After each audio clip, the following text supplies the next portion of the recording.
Oke guys, welcome to Daily Charting with Toshi, di mana kita akan daily chart your favorite cryptocurrencies.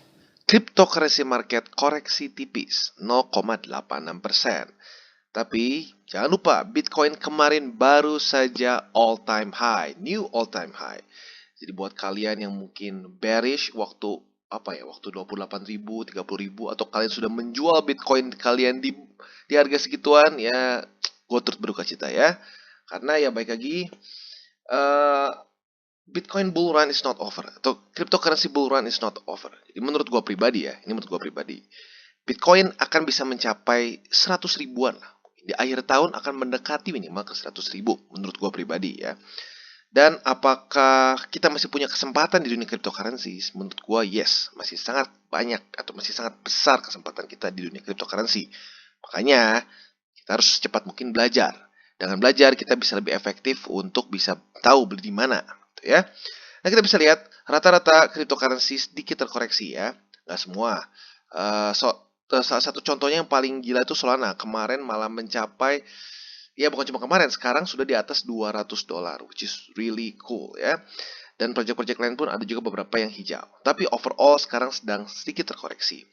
Dan kalau kita bisa lihat juga, altcoins kemarin diberikan nafas oleh Bitcoin, yaitu kenapa Bitcoin dominance turun. Dia turun dan retest MA200 di daily ya. Jadi itu menyebabkan kenapa kemarin altcoins bisa naik ya. Jadi kurang lebih seperti itu. Kita akan masuk sekarang ke newsnya. Dan masuk ke news pertama, di mana crypto exchange bernama FTX yang pernah gue bahas ya, si tokennya FTT itu mengumpulkan dana sebesar 420 juta US dollars dari 69 investor. Dan buat kalian yang bingung ini kenapa meme funding round. Jadi buat kalian yang mungkin suka memes, tahu bahwa 420 itu adalah meme culture dari inilah, itu berhubungan dengan WIP gitu ya. Dan 69 ya kalian research sendiri lah ya. Jadi intinya ya sampai ya bisa dibilang nih di dunia kripto ini memang mereka itu suka meme sepertinya orang-orangnya, dari Elon Musk, Sam Bankman-Fried dan banyak lain ya. Bahkan sampai orang yang kelihatannya sudah cukup mature saja tetap suka memes seperti si Charles Hoskinson ya. Nah, jadi gini, intinya adalah yang penting FTX ini sekarang sudah berhasil mengumpulkan dana sebesar 420 juta US dollars. Tapi yang kerennya adalah karena sudah terkumpul sebesar itu, FTX ini sekarang adalah satu perusahaan dengan yang worth-nya itu sebesar 25 miliar US dollars, which is really big, dan terus berkembang menjadi salah satu yang terbesar di dunia. Dan selain dari itu juga, yang keren adalah dari 69 investor ini ada nama-nama besar. Seperti siapa? BlackRock dan Sequoia. Dimana kita tahu itu adalah trust fund besar ya. Dan selain dari itu juga yang keren adalah kita bisa lihat salah satu investor baru di FTX ini adalah, kita lihat, Pension Plan Board, atau lebih tepatnya ini adalah dana pensiun dari dana pensiun guru-guru di Ontario. Berarti artinya apa? Artinya sudah mulai banyak masuk institutional investor yang bisa dibilang konservatif gitu loh. Dimana kita tahu pension fund itu cenderung konservatif. Mereka biasanya di obligasi negara lah, lalu di yang pokoknya yang aman-aman dalam tanda kutip. Tapi sekarang mereka mulai masuk ke dunia kripto. Berarti semakin besar adopsi dunia kripto gitu ya. Nah, jadi kita bisa lihat ya ini efeknya apa gitu. Apa efeknya ke FTT token? Kita bisa lihat bahwa FTT token dengan berita yang bagus ini, FTX bisa mengumpulkan dana sebesar 420 juta US dollars. Akhirnya mereka bisa tembus juga satu price range yang cukup menyebalkan ya. Sudah berapa lama nih? Dari tanggal 21 Septemberan. Akhirnya kemarin bisa tembus dan juga akhirnya sekarang bisa lihat trennya dengan jelas up sekarang ya, dimana sebelumnya adalah sideways. Nah, jadi buat kalian yang ingin tambah posisi, mumpung kita bahas FTT, buat kalian yang ingin tambah posisi bisa ada dua. Yang pertama buat kalian yang lebih agresif bisa masuk di $59 lebih 53 sen. Buat kalian yang lebih konservatif bisa masuk di $57 lebih 26 sen. Nah, itu dari mana $57? Itu dari previous resistance. Nah, biasanya kalau tertembus dengan momentum yang cukup kuat, ini akan bisa menjadi support. Jadi gue ingetin ya, antara dua. Buat yang agresif bisa di $59 lebih 53 sen. Buat yang lebih konservatif bisa di $57 lebih 40 sen. Oke, sekarang ini berita yang cukup hangat ya, apalagi juga beberapa kali kemarin dibahas di grup. Gue ingin coba jelaskan sedikit lah ya, kenapa bisa terjadi seperti ini. Jadi harga Bitcoin crash sampai ke 8.200 dolar ya. Tapi hanya ada di satu exchange saja, yaitu ada di Binance US. Dan alasannya kenapa bisa terjadi seperti ini adalah karena ada bug dalam trading algorithm di salah satu investor di Binance US ya. Jadi penjelasan seperti ini dari mereka. Ini terjadi seperti ini karena ya itu seperti gue bilang ya, ada bug di trading algoritmnya mereka. Dan itu bisa turun sampai 87%. Nah, pertanyaannya, loh kok bisa sih? Kan katanya Bitcoin besar sih ininya, apa si market cap-nya besar. Kok bisa sampai ke dalam tanda kutip seperti ke dump begitu? Nah, karena kita lihat ya, ini sebenarnya jarang orang merhatiin. Tapi penting juga nih ya. Gue sebenarnya pengen bahas dari dulu, cuman apa ya, kemungkinan besar orang-orang nggak akan tertarik juga, jadi gue nggak pernah bahas ya. Tapi jadi gini deh intinya ya. Ini Binance US, ini Binance apa ya disebutnya? Binance Global lah ya, Binance Global. Nah kita bisa lihat Binance Global itu 2% DAT plus dan minus itu butuh sekitar 33 juta US dollars dan ini minus 2% 27 juta US dollars. Jadi intinya apa? Intinya adalah untuk bisa menggerakkan kasarnya ya, ini disimplified banget. Kasarnya untuk di Binance, kita untuk menggerakkan plus 2% itu butuh 33 juta US dollars worth of Bitcoin gitu. Dan untuk minus 2% itu sekitar 27 juta 20 juta US dollars kurang lebih ya. Nah, kalau kita bandingkan volumenya dengan si Binance US, kita lihat hanya 3 juta, 5 juta. Jadi, kalau ada institutional investor yang mungkin punya dana besar sekali dan dia ada salah gitu, dia sell atau nge-buy dengan angka yang salah, bisa saja terjadi seperti ini. Jadi bug ini artinya gitu, si institutional investor ini salah, dia nggak sengaja ngejual semua, dan apa yang terjadi turun, berarti volume dia sangat besar. Teknis sih, teknis, tapi intinya apa? Ini terjadi karena order book mereka yang tipis, gitu ya. Binance US cukup tipis gitu. Walaupun kalau kita bandingin dengan yang di Indonesia gitu ya, ini mesti lebih besar gitu. Tapi intinya ya ini terjadi karena ketipisannya order book dari si Binance US. Apalagi kalau kita bandingkan dengan Binance ya.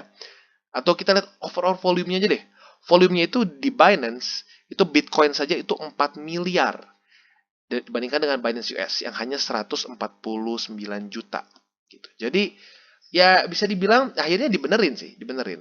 Tapi kebayang kalau orang yang misalnya ya apa namanya sedang dalam posisi yang nggak pas gitu ya kesannya ya bisa jadi rugi gitu di sini ya kemungkinan besar sih kalau sampai terjadi kerugian seperti ini akan digantikan oleh si Binance US ya karena ini kesalahan dari mereka bisa terjadi seperti ini tapi gue ingetin ini hanya terjadi di Binance US saja di yang lain aman semua ya kita lihat ini di Binance utama nih atau Binance Global tidak ada week gitu ya jadi hanya di Binance US saja. Dan itu terjadi, sekali lagi gue ingatkan kenapa? Karena dari order book mereka yang tipis.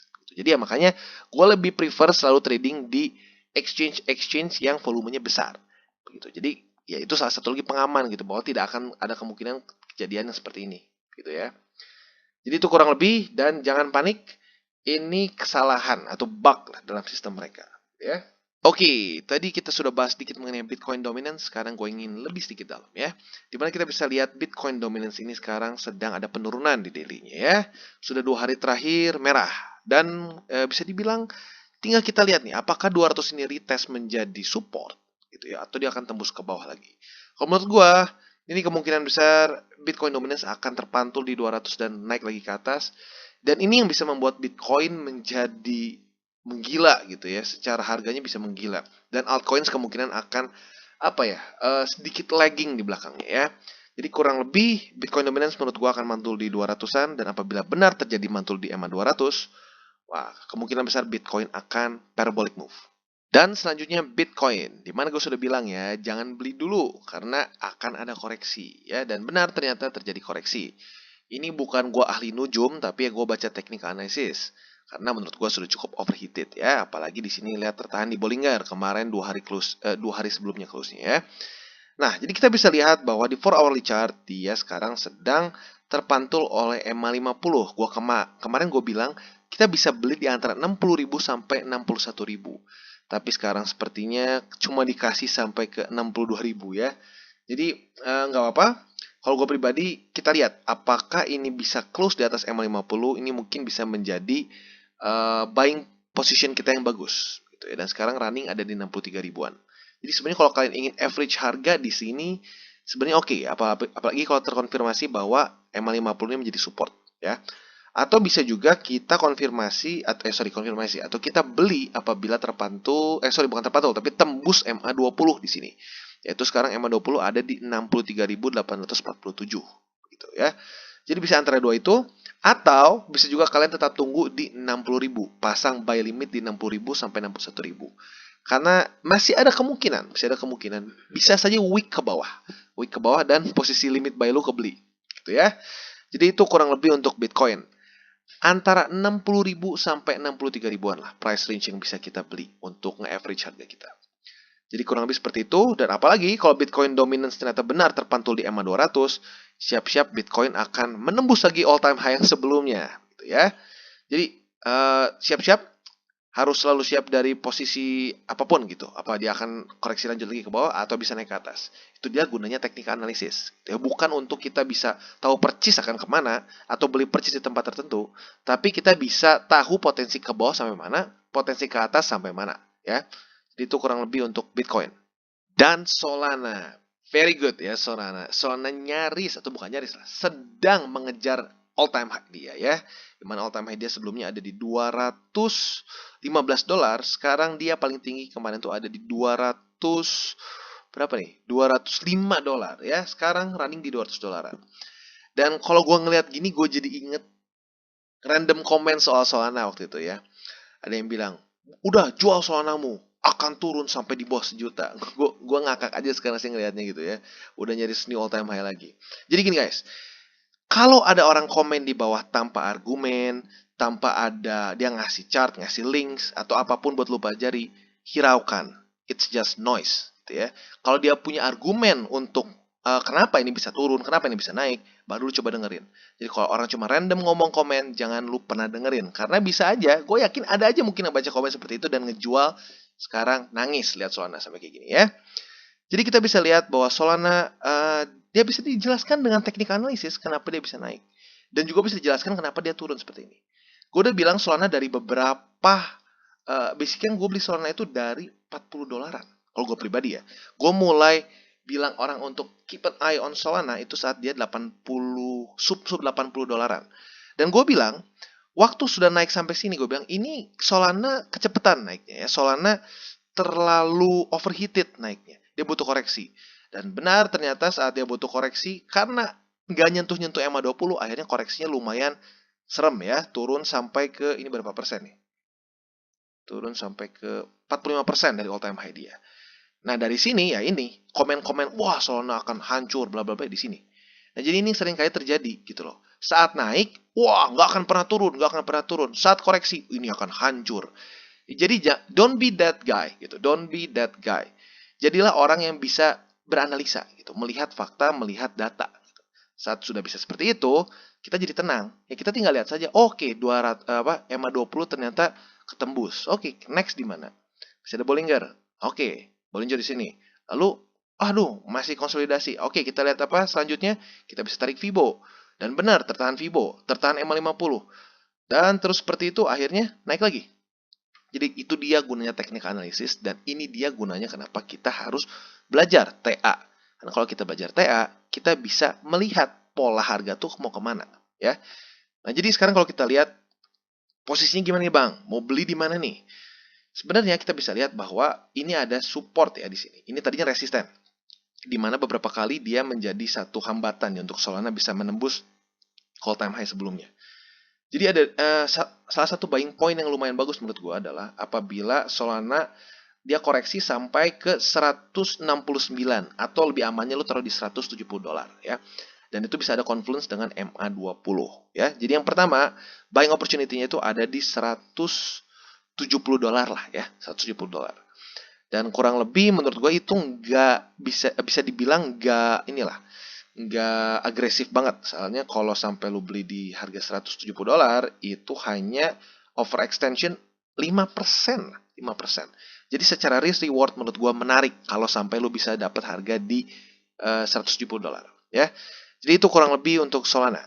Oke, dan selanjutnya adalah Polkadot. Dimana sebenarnya Polkadot ini, I mean, it's very good, it's very good. Gue seneng banget ngelihatnya. Kenapa? Karena dia berhasil nge-hold Fibo support di sini ya. Yang gue bilang sebelumnya ini adalah resisten padahal.